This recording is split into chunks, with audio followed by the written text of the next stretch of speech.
Welcome back to the Tour Daily podcast, everybody. I'm Caley Fretz, joined this rainy evening in Boulogne-sur-Mer with Johnny Long. Hello, it's raining. It's raining. And Ronan McLaughlin. Yeah, feels very much like home. It's very much raining. No point washing ducks in this weather, eh, Ronan? Should we Fine borrow day to be a duck. Should we borrow a bit from the regular weekly pods? And I'll do a little intro here. Today on the show, Oh, okay. a stage of much French willingness and little French follow-through. And another victory for Alpecin-Deceuninck. Mathieu van der Poel is our new yellow jersey and the winner of stage 2. Alpecin-Deceuninck is now 2-for-2, and frankly, I could see them going like 6-for-6 by the end of this week, as I have mentioned previously. Who wants to kind of talk me through the last 30K? Exciting stuff. The YouTubers can see neither of you want to do this. Well, I didn't see it. I was busy chasing some tech, All right. so I didn't see. I was You're up, Johnny. annoying a certain press officer, but I did see a lot of it. It was great fun. Yeah. It's exactly what I want from a Tour de France stage. There was French hope. There was so much French so hope. much French hope. Basically, there was those 3/4 punchy little climbs. Roman Gregoire. My pick in the ITV prognostics. They invited me back in for the last year. Oh, that's exciting. Which is great, and the way theirs works is it's done with betting odds. So he was like 40-1 at the start of the stage. So it turns out I know ball. Anyway, those little rampy climbs are perfect for the riders that you have in today's peloton. Yep. Like what we were saying is that back in the day when you had the first like 7 stages all flat, is because you had these sprint heavyweights. There was you had your Kittels, your Greipels, your Cavendishes. These big personalities. Big personalities. Yeah. Whereas in this day and age, the riders who know I did this, capture but, you the know. imagination, the riders who capture the imagination are these like punchy hitters. Even your Kevin Vauquelins, who was very prominent, inspires some sort of interest and that's what the only way the French are potentially going to get a stage. Is Julien Alaphilippe was up there. Johnny, are you trying to convince us or yourself of the potential for? You are such a big French detractor that. Merci beaucoup. Merci beaucoup. Another beer. Another beer. One quick moment. There we go. We won't cut that. I'm not really describing stage. Basically, we had every time the race ramped up, you would kind of have either you have the big teams patrolling at the front, but then within the last 15 kilometers, I want to say, there was a number of attacks sort of launched. You had Kevin Vauquelin Roman Gregoire go early, was it? Someone help me out here, please, for the love of God. It was Gregoire's teammate. Yes, to try and soften them up. Could not tell you who because we were watching on a tiny phone screen. So unfortunately, that's one of those but things. Anyway, so he launched very early, and you called it. That he's like within 200 meters, he's just gone, and he's just going to sink like a stone, which did happen. And then Vingegaard actually launched the attack after that, didn't he? But maybe a bit too close to the top. Yeah. So Gregoire's teammate, again, apologies for not knowing exactly who that Brave is. French boy. Bravest French boy went too early. I think you said this. He went too early, and Vingegaard went too late. What I meant by that was when you crest a climb like that, there's a split second where actually if you've got legs and you can launch as the gradient sort of lessens, but there's still like a false flat or something. Yep. You can sort of, in that moment the riders who have legs can make the biggest difference. Yeah. Whereas when Vingegaard launched, it's only 10 seconds later, but they're already onto the descent and you're getting nowhere at that point. Well, as soon as you get onto the descent, then you've got the increased benefit of drafting, and you got the group behind you that can just roll a couple turns. And riders are just more likely to jump because you've got gravity working in your favor. Exactly. The best time to attack is when it hurts the most, and over the backside of it is not when it hurts the most. Right at the very tippy top is where it hurts the most. And then when it got to the final sort of climb, Van der Poel was very active afterwards, and they sort of dragged away, and it was that sort of like groups coming back and forward, like big groups then catching up. Yep. Managed to sort of sustain the gap, really. Yep. I think it was definitely much reduced peloton that finally fought for the finish. And you had what we now are accustomed to seeing is it's not even just the GC guys, it's just the best riders in the race, because you have to include like Van der Poel in there. Just find out 4 stage wins super early on in the race. Yep. So it was great to see. Van der Poel obviously won, which everyone will know. Took the yellow, so only yellow jerseys and stage wins for Alpecin-Deceuninck so far. Pogacar was second, and Vingegaard was third, and brave Roman Gregoire fourth. The bravest. The bravest. The bravest. And Julien Alaphilippe in fifth. Yeah. Which also moves him into fifth in... No, it doesn't. No, it doesn't. Never mind. Should have. No, Being Kevin. fifth across the line moves him into fifth on the stage results. He must have dropped yesterday. It makes him the fifth. Enjoyed Alaphilippe Early- Mathieu wearing the yellow team classifications hat on stage 2. Yeah, How- no idea how helmet- they ended up with the team Yeah. classification already. Yeah. Yeah, bizarre. Mathieu Jorgensen also an impressive little ride. He ended up off the front for a little while. I Yeah. thought for a second that they were going to let him go. You could see him tapping his ear, like, the radio. Tell me to come back and help someone. Yeah. Tell me to come I don't want to win. Tell me to come back. He definitely gave an explanation, but he talks sometimes quite quietly afterwards in the scrums, and you can't really hear because you're at the back. And today, Visma actually getting a bit annoyed because You there need were to get so your many elbows out, man. fans in the way, and like often Yeah. the reporters are fairly polite, and they don't. I actually am one of the worst for like tapping them back and just being like, Get out of get here. out of here, like Yeah. come on, everyone else is too polite. But Visma are like, please, like they're not, signing afterwards. But This is a bit of a side note here, but the race is fully back to pre-COVID Yeah. protocol. Which Go any way you want. even last year it was not. Frankly, I thought some of it would never come back. I thought that they would just sort of leave bits of it locked down. Yes, it's a little bit more locked down at the starts, and I think once we get past this early Grand Depart VIP frenzy that's happening at the starts, it will be really quiet in those cordoned off areas. But it is chaos at the finishes of the buses, which also means that if you are here as a fan, anybody listening who's either already here or plans coming to along. be here, the finishes are great for getting really close to the riders that you want to get close to. You may annoy us somewhat in that we are trying to do work and there's a million people If around. you are an Escape Collective member, you could never annoy us. You could never. you can have my place. You'll get high fives. If you're listening to this free and not an Escape member, then Then- Yeah. that might annoy us. If you're a member and you're Mate. coming to a scrum, I'll do my best to be your Michael Morco, and you can be Cavendish. Speaking And of, I'll was pilot it Brian fish you that we through. just met in the restaurant here? I think so. I was deep in my laptop. We were so- deep in a story which we will discuss later in the Yeah. show, and by the time this goes up, that story may also be up. It's a big one. The Before story we- of Remco going to Bora. The story of Remco Evenepoel. We're now leaving- on YouTube. You have to tell people why they should stick around. Oh yeah. Stick around, YouTube. We're going to talk about The how and why Remco Evenepoel is leaving Quick Step and going to Bora Hansgrohe. back to the Red stage. Bull-Bora Hansgrohe. Back to the stage, and not to do full. I want to fill people in on the vibes at the Visma Lease Bike bus after the stage, because today that like the climb sort of kept on going like up that street, and Yep. Visma were right at the top. So you had the kind of fun situation of Jonas Vingegaard carrying on, and then some guy who I think maybe works for like a bike brand was like drafting him up the. Did you see who it was? Like South American, Yeah, I think speaking so. in Spanish, Maybe Might be a different person. and was just following the guy on a bike, in Panama. guy with like a Maybe GoPro Jonas on the front. dropped. I don't think it was. So I think Jonas Different managed guy. to drop 2 fans up the after the finish So this line. is gonna be my point: is after the finish line, he's just like tip tapping away, right? He's Yeah. like in his lowest gear, tip tip tip tip tip tip, and it's steep. It's Yeah. like 8-10% up this thing and with all he's the buses dropping parked. people who've not ridden all And day. he's like flying. It's just absolutely flying after the stage. Yeah. Just doing his little extra like roll back to the buses. Yeah, yeah. It's just when you see Yeah, it's the madness. speed in person, it is Yeah, shocking. it's It's shocking. mind blowing sometimes. The 'Cause- I have a he's video still- here. We could maybe add it to the. yeah, I think I've got a video. Oh, great. We'll yeah. Okay. roll the videos in. Anyway, the vibes of Visma Bus, unparalleled. They're all warming down. There's so many media there, and like, yeah, you could put your tinfoil hat on and be like, this is Richard Plugger's mastermind to make them all, and be like, guys, just be very effervescent. I have a question. Yes. Is this because But hold on, was it positive? Because I thought you were just going to talk about how they normally are, which is very like dour and doom and gloom. No, they and- were like chatting away like it was the stage of a sitcom. this is different? Because now they are the challenger. Yeah, pressure's off. Pressure's off. Even if you finish second. They haven't historically dealt all that well with being the challenger. True. They but don't do well with maybe anything, but they have they've, them now. they've shifted. They've relaxed. They're You'd tapped set- into the energy of Grisha Nierman's shark necklace. I And didn't they check are, if it was out or inside the t-shirt today. I need to remember to do that. That's given the that's vibe, my out. bad. It had to have been out. Well, maybe it's in there. Maybe Maybe that's it's a change. maybe it's all the endorphins that Pluga has from all the working out. And he's just like Swole plugger. Also, Bezos the plugger. Nike team issue, like casual clothing, looks great. So here's my list of things I overheard at the Visma bus.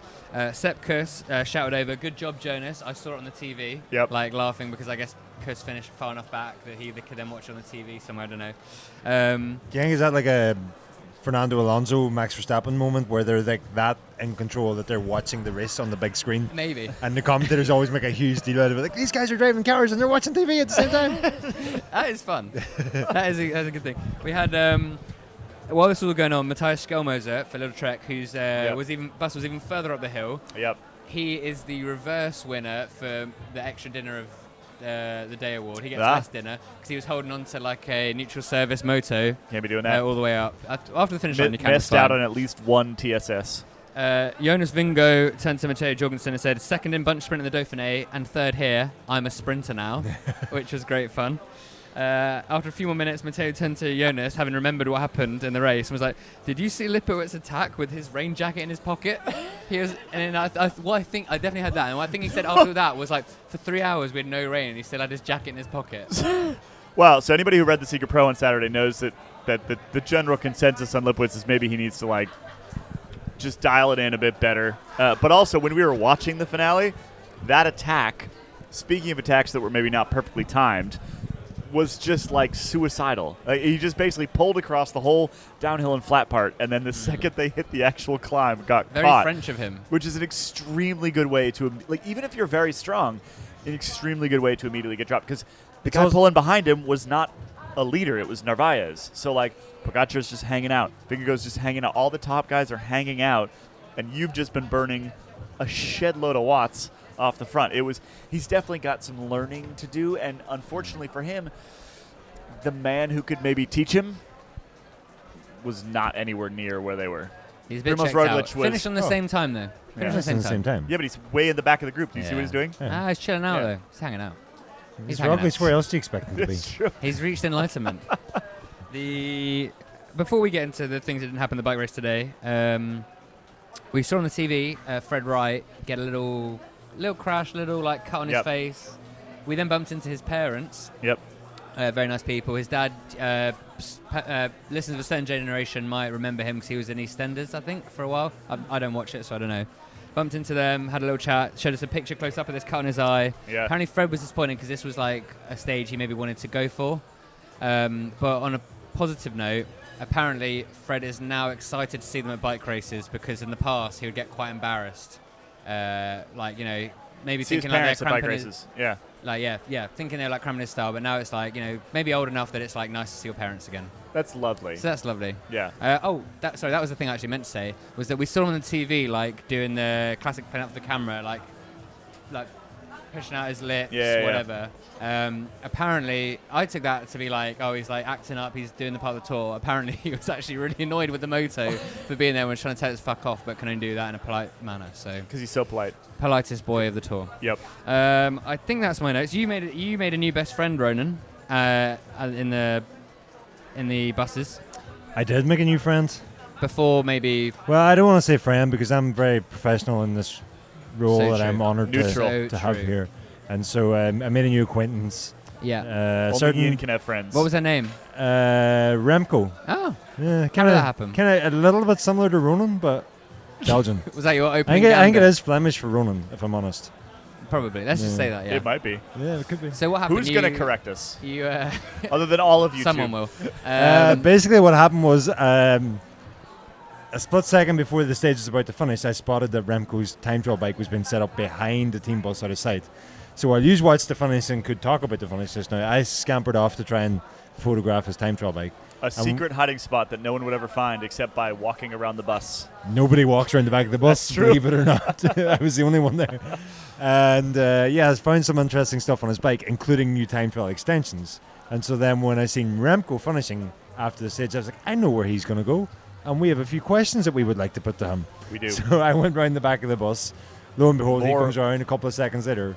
No pun intended, with Phil Lowe, who's his press officer, and hopped on the time trial bike and immediately said to his press officer, do I need to speak to him? Him Really? being me. Meaning you? Yeah.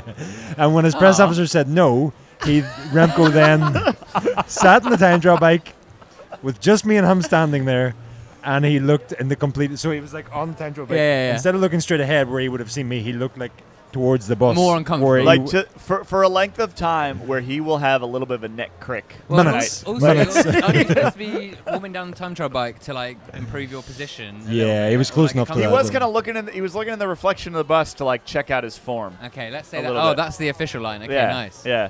No, he was avoiding Ronan. Yeah. That's exactly what he was doing. That's fun. Yep. But yeah, long story short, his coach came around. He spoke with the coach for a few minutes, and then as they finished that conversation, I asked the coach, "Can you tell me something about these new time trial extensions?" Yeah. And he said, "Well, what do you want to know?" And as I said, "Well, they're very different. I would like to know who made them and where did they come from and what's the story behind them." Remco then like swings the whole way around, almost gives himself like whiplash in the opposite direction, and says, "I made them in my garage at home." What? I was like, "Okay, well, I haven't tried that. I can tell you that's a Not bad true, idea." Johnny. It's Okay. not true.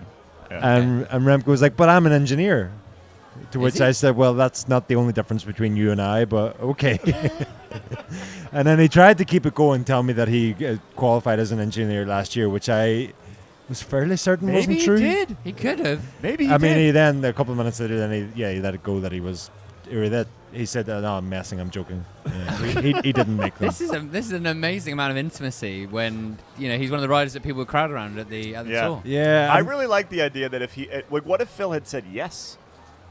Yeah. He's like, "Do I have to talk to this guy?" And if Phil says yes, then he would have talked to you. I would still be sitting there. We'd be chatting about cutting But turf he'll in know the bog. you now. He'll know you. Yeah. You wander around. Cut it up. I reckon you're this close to like a head nod relationship with Remco. Oh.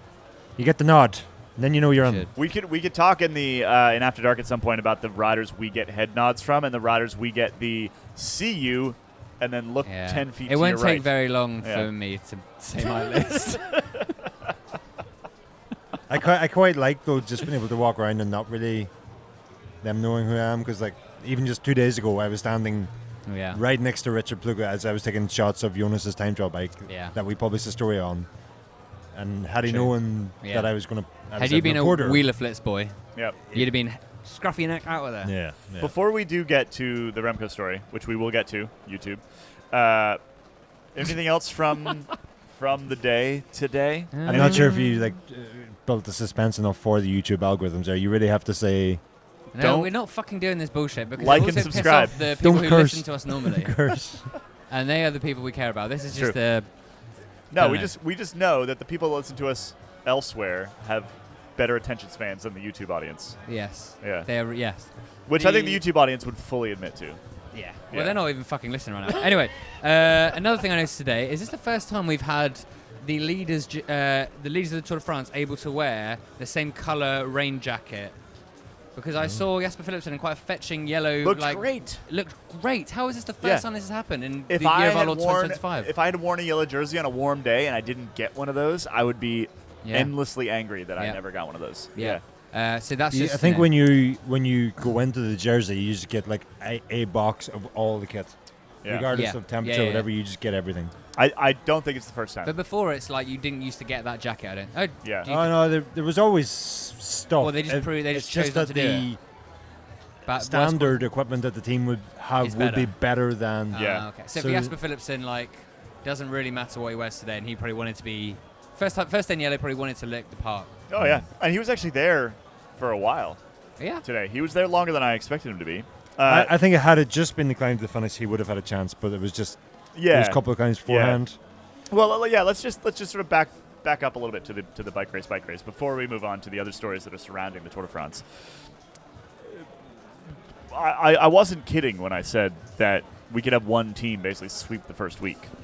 Yeah. I mean, The like- time trial scuppers that idea, but right up until the time trial, yes. Other than stage 5, yeah. like literally until stage 10, we get this.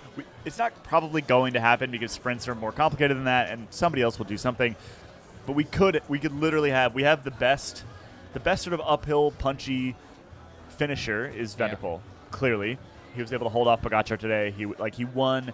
He didn't win going away, but he won solidly. And the best sprinter in the race, according to yesterday, is Jasper Philipsen. So like we could literally just see them alternate between. I mean, that's now what they do and with Monday. Milan San Remo. They just take turns. Yeah, Yeah. just take turns, which is super impressive. I chatted with Philip Roodhooft. We're not going to throw to that interview because it's just not that interesting. Was he as boring as nothing his riders burgers. are good at riding their bikes? Yeah, Yeah, Great. that's a good way to put it. Yeah. Was he happy? Barely. I don't like that man. Barely. Yeah, because the questions were like, okay, well, what about the next 10 days, and what about the next week, and all these things, and he's just like, we have 2 very strong riders, and we've had a lot of success. You can't enjoy that. What can you enjoy? I don't know. Anyway, so tomorrow we're back to a sprint stage.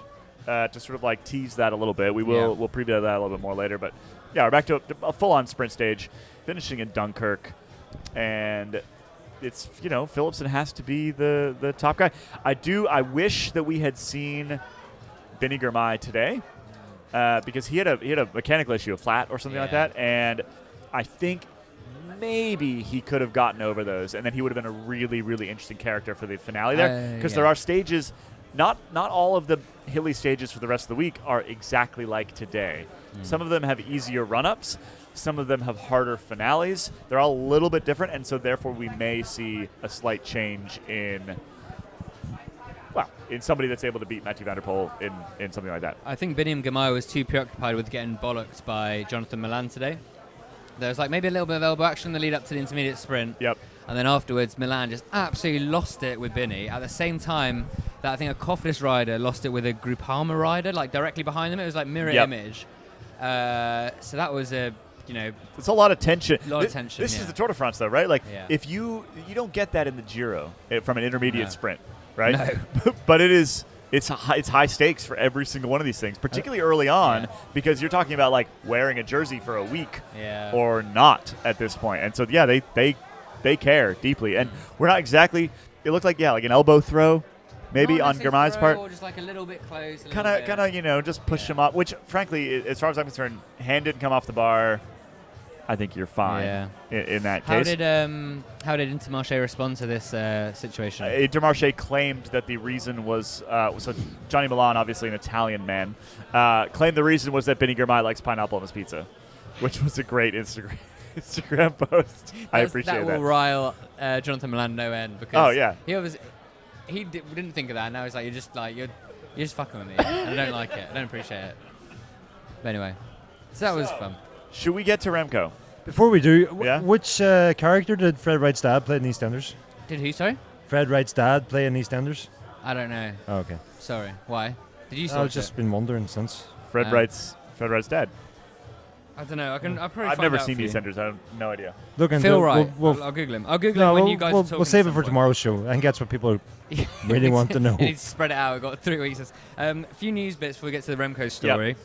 Cofidis had a bunch of bikes stolen from the hotel overnight. 11 stolen. I think 5 were recovered.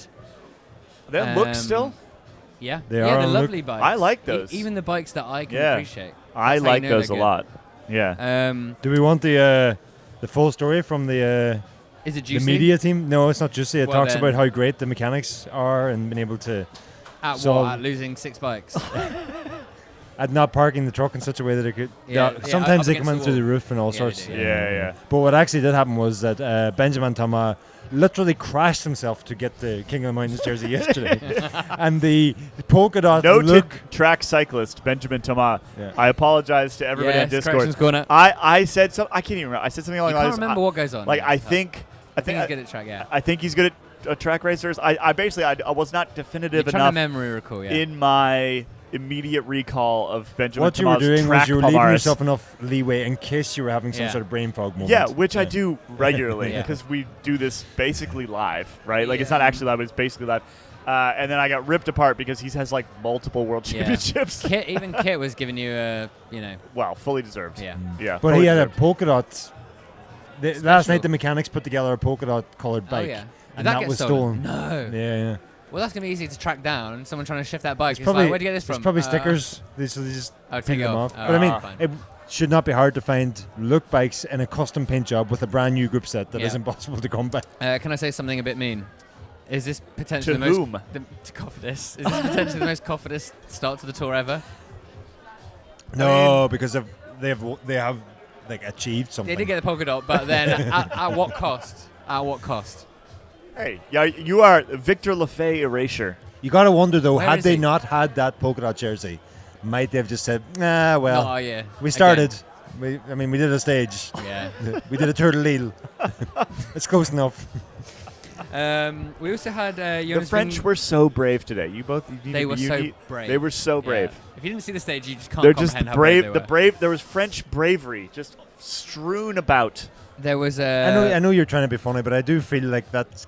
I need to delve into why that is the problem with French cycling. Being brave. Don't be brave. They're be not smart. going to beat Van der Poel ever. They were trying to be smart, but also there's too much looking around. Don't like looking around. Kevin Vauquelin, like, maybe not how I would have played it, but also I think you're right. Like, he's not beating Mathieu Van der Poel in that sprint. Like hesitate and then you're gone. Exactly, they never. He is quite not did. beating Mathieu Van der Poel in that sprint because he is not Mathieu Van der Poel, and France, the way it is never going to produce a Mathieu Van der Poel. If you don't buy a ticket, you can't win the raffle, Ronan. That's true. You miss 100% of the shots you don't take. You do. Yeah. Michael B. Jordan.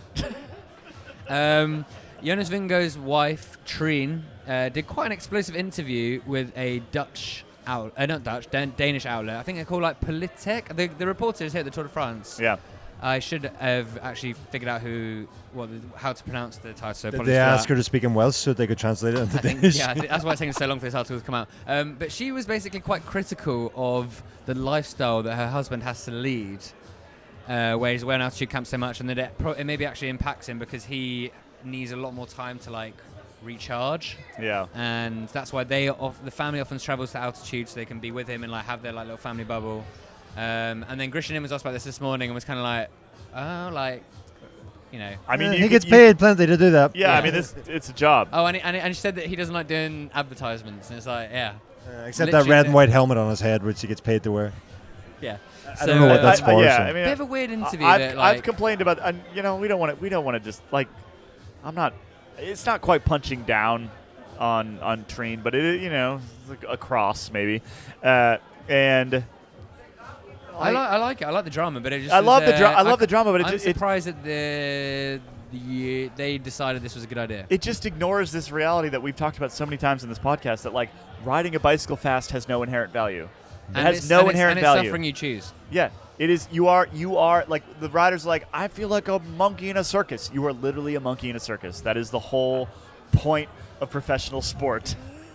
So I'm not sure where you get the idea that like you should be paid millions of dollars to be left alone. Yeah. That just is a completely absurd. It's completely absurd. Like that is the. If you don't want to be paid millions of dollars, you can go back and work in the fish factory, and everyone will leave you alone. That said, I do. That's what you said to me in my last contract negotiation. The fish factory is always there, Johnny. The metaphorical fish factory of your nightmares. What did you say, That said, I think she does have a point. I mean, it is a considerable ask that they all. Yeah. I mean, Vingegaard's paid well. Not all of them are paid well. Yes. And they all have to. Yeah. And again, also, I don't think Vingegaard is maybe as. He's not that way inclined the same way as a Pogacar or something is. I think he's more of a family guy. He's more. Well, of it's different stages in his life. Yeah, He's got two I would small also kids. love to not work ever. No, That sounds great. But my point, I'm my not- point was there's- just going to be like they have to go to. They're away for maybe 200 days a year, and included in that is a lot of time on top in a hotel on top of a volcano to do altitude training. Not because it's going to give you a benefit, because that's now what you need to do to be on the. It's like you always say about aero helmets. If everybody has an aero helmet, nobody has an aero helmet. So everybody's doing altitude training, being away from home. We needed the taunt in the peloton. And with that, nobody's doing altitude. No, and I'm thawing. Yeah. Thawing. I think the UCI need to ban altitude. A postcode lottery sort of thing where you're not allowed to live in certain postcodes. Everyone goes above. to Norfolk for 6 months of the year. You're not allowed to live above 800 meters. It can simultaneously be true that it is a probably less glamorous and hard life, and more hard life than we maybe give it credit for, and also it's completely a choice. Yeah. Right. Like I've tried to live that life, and I can tell you now, the element of it that she's not liking, and the element that I just described of going away to training and all is not what would put me off doing that again. What would put me off doing it again is how fucking unsafe it is these days. The what? How unsafe it is. And I watch that and I go, yeah. And there's an argument made that it's maybe making things a bit more boring, because everyone has to be like the people who then can succeed are just the people who can kind of switch off their brain and just live. That's like always a been monk. the case, though. Yeah, That's but like, are there less characters around today? Fewer characters around today, maybe. I also think, I mean, if Vingegaard committed as much to another sport and was as good at another sport, Yeah. he would have immeasurably He's made more money Well, it depends on and sport. would probably Well, work but he was- less. If it was Petanque, Also, No, he maybe made not. his money. If he so was a soccer player put it or in a a high-yield basketball savings player, account. a Formula 1 driver, he would work considerably Yeah, but you less could- and get paid but you considerably can say more. the same thing about us. I know. Like, Yeah. you know, yeah. Again, like I said, I maybe I'm misreading. You know, it was in Danish originally. Maybe I'm misreading the gist of it, but like, Anyway. There's pros and cons to everything. yeah, like, you know, no, like, everyone has a hard job that it has negatives to it. Yeah. No, I've given up trying to tell people that our job is hard. our job's not hard. No, it's not hard, but it's No, you know. but none Well- of us are making like. Every single one of these riders makes more by themselves than our entire budget of Escape Collective. But like the example I was going to give is like when I go into the local bike shop and say, "Oh, you going to the tour?" and I say, "Oh yeah, I'm away on Wednesday for 10 days." And they go, "Oh, you have the life of it." And before I would have been like, you know, it is great, I love it, but it are long days, Yeah. and it just doesn't land. So now I just go, it's unbelievable. It's great. We stay in 5-star hotels. We spend most of the day on the beach. Look at this 5-star We're just like restaurant. The only thing we really get up for is like another beer, and then we write some stuff at night To and be record fair, a we're all podcast. sleeping in separate rooms currently, so that is the sign of fiscal progress. It's true. Should we go on to the Remco story? Yeah. Let's get to the Remco story. So, right around the same time that this podcast is coming out, which will be the evening of Sunday, July 6th, we will also be running a story on the... Well, how do we describe this accurately in...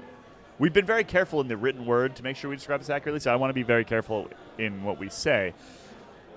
Sources Multiple sources. that are intimately aware of what's going on. We're going to kind of leave it there. They have requested anonymity, and we have granted anonymity because we're protecting their positions nearby this whole thing.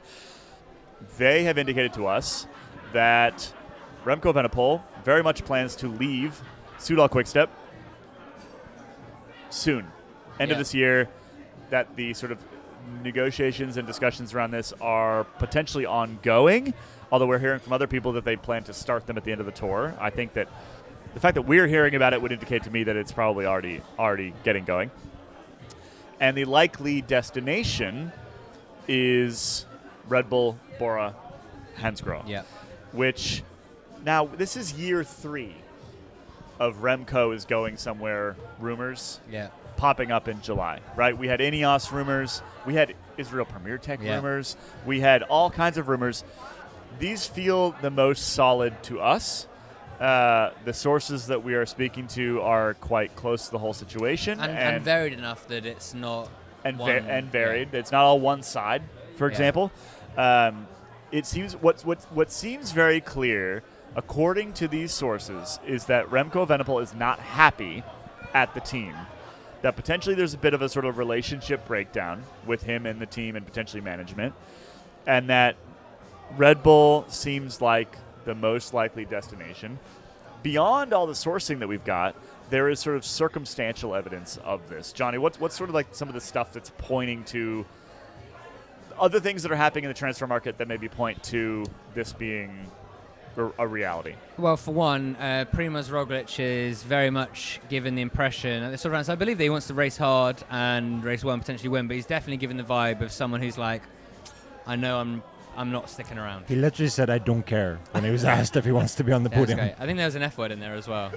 Oh no, you know, he's like, I'm effing proud of what I've won in my career. So basically, that frees up probably a budget that can be go towards Remco Evenepoel. Yep. What we've heard is that he wants to increase his salary from a couple extra million. Yep, roughly like 4 to 5 million He now. wants to go to like 6 or 7. There's 2 different numbers that we've seen, and then up to 6 or 7. So placing himself below the Tadej Pogacar band, which maybe is where he should be. I mean, Vingo's around like 4 or 5, we believe, maybe a bit more. So money is one of them. The team able to provide the money, the team that's set up to provide him with the domestiques, because what we saw in the press conference with Evenepoel for the Tour de France was he was kind of bereft that Mikel Landa has a broken back and isn't here to support him, because that's who really helped him seal that podium. Because you do need your team. He's got nobody. You need your team, and that's what Pogacar and Vingegaard have been very clear about. Is It's not nobody. It's the that's, team. That's rude of me. Nobody, but not on the level of a Landa or the guys that Vingegaard and Pogacar have to. When we get halfway up the Hautacam in a week and a half's time, he's going to be on his own. He's going to be on his own. Which you don't want if you're trying to win No. the race or at least get on the podium. No. And then the other thing, which Ronan, maybe you can talk about, is the fact that Remco is a specialised golden boy, and at the moment he needs to move with Specialized, so it makes the most sense, the path of least resistance, for him to go to a team that's already on Specialized, because then Specialized don't have to start kitting out another team. Well, and historically they've helped pay for their golden children to move around, right? Like their relationship with Demi Vollering has worked that way. Peter Sagan ending up at Total Energies, for example, very much worked that way. What are your thoughts, Ronan?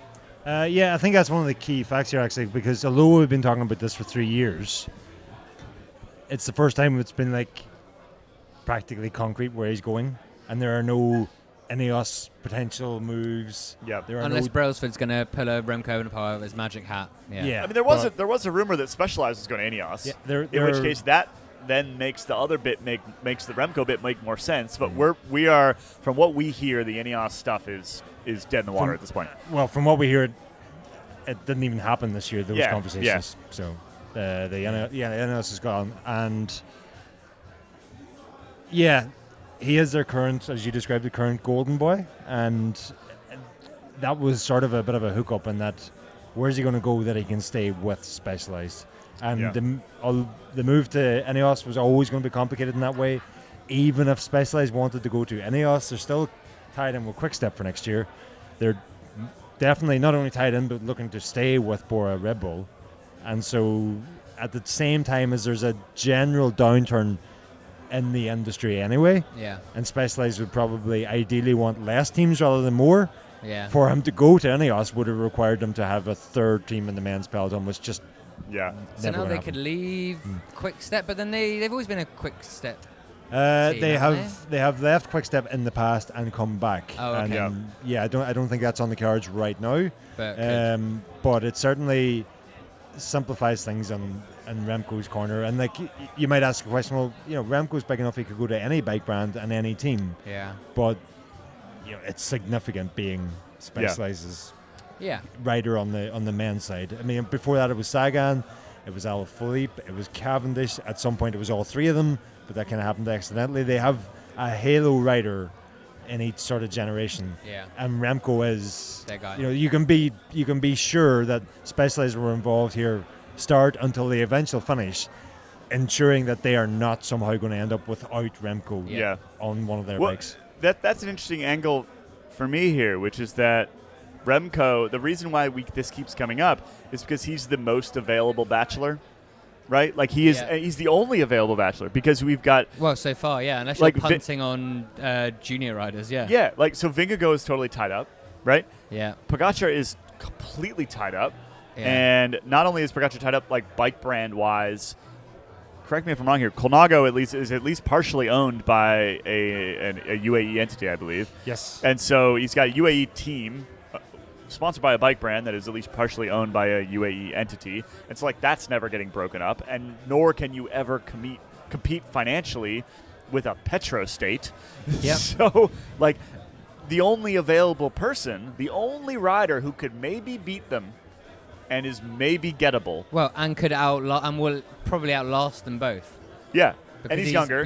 Much younger. No, he's not much younger than 2 or 3 years, maybe. He's younger than quite a bit younger than Jonas, and like a year or two younger than Fair enough. Pogacar. And then if you sort of back that out, again, we're talking. This is the circumstantial side. We've got the sourced side, which is like very solid sourcing on what's happening here.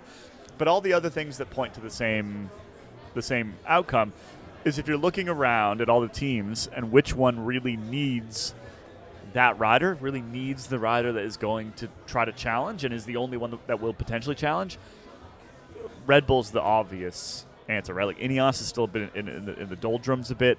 Red Bull's got new cash. They've got big ambitions. They have no intention of sitting on the sidelines. And their first bet, Roglic, is basically already on his way out, right? So like it makes perfect sense from basically every single angle.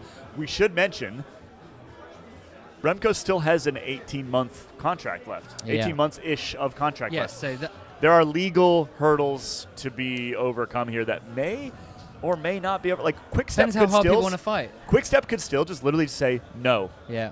And he would be a contractor rider for the next the key thing to remember there is that litigation is a form of negotiation. Yeah. And that all the signs suggest and all the sources tell us that Remco wants out, is fighting to get out, is what we were told. It's an actual quote. So do you fight back and force him to be a Quick Step rider for another 18 months and then he walks free in 18 months time? Or do you recoup a couple million? Do you cash in on the buyout, on the exit clause? Yeah. Whatever that might Do be. a deal. Well, few million and do a deal on it. Yeah. Take in a few million, save the millions that you're paying him, and you restructure the team to be the Classics team that it kind of should be anyway. Yeah. Because part of the problem here is that they're not a GC winning team. They're not going to lift Remco to a GC win. Yeah. No, they don't have the cash to be. Not even close. And we've got riders like Jasper Philipsen linked with going to Quick Step. Dylan Van Baarle, which would then turn them back into a Classics team. You can see them sign up. This is the other thing that has us, kind of eyeing this up, is that the transfer rumors surrounding Quick Step are such that it certainly looks like they're turning themselves back into the team they used to be. Yeah. Right. Now, granted, Van Baarle and Stuyven they're not the beginning of their careers, so they would need to find some young talent in that area. But they're strong riders that you can send to you could see him picking up a Dali at some point, or so one of these other sort of younger Classics guys. Are always Classics riders coming through the youth ranks in Belgium, who are much cheaper. Yeah. And repositioning yourself, you could try to turn the team into a GC team for Remco, which they've tried to do over the last couple of years, and it's just not working out. And in doing that, you also risk missing the next Classics generational talent. And you alienate your fan base because I reckon there's been a bit of a dampener on the past 2 years of Holy Week because you haven't had the excitement and buzz around Quick Step. Well, if Wout's not there, there's no Belgian that can do it. Yeah. That's it's a story we've worked on with Chris Marshall and various other people's sources, but an interesting story, perfectly timed for the tour. Very interesting. Always, right? I think people sometimes accuse us or media of putting these stories out only during the tour. Not really. Part of it is just that everyone's here. Everyone's here. This so everyone's chatting. And the deals get done. It's where the deals get done. It's where the owners of these teams are all in the same place. They can go get dinner. They can figure these things out. It's where it all happens. The tour is where it all happens. So let's leave that there. Yeah. We do have a bit of After Dark. Yep. Kind of an After Dark. We've obviously got the return for the second time ever of, well, that's a smell. Well, that is a smell. We have multiple nominations today. A few nominations. Caley had this is going to sound worse than it is, had a run-in with a policeman about a couple of hours ago. Yep. Which thankfully ended a certain way. Yep. Let's maybe we have a couple of other little bits, but you know what? We got some bits. You don't get teased on everything. Nope. So, if you're listening to the free feed, this is the end of the pod. We've got more to talk about. If you're a member, join us in After Dark. If you're not a member yet, escapecollective.com/join. Yeah. Sign up today. You're going to get the whole Tour de France. Paywalls dropped. This podcast, After Dark, all of our other member-only podcasts. There's all kinds of good stuff. After Dark is also on video. The link to the playlist, which is unlisted, is in the Discord. If you are a video-only maybe we'll send that out to a members-only email list at some point so everyone can get it if you're not on Discord. We're figuring it out. You've got a fly that's about to go After Dark in your beer. No. This is extra protein. Right, let's get to After Dark, shall we? Extra protein. Let's go After Dark.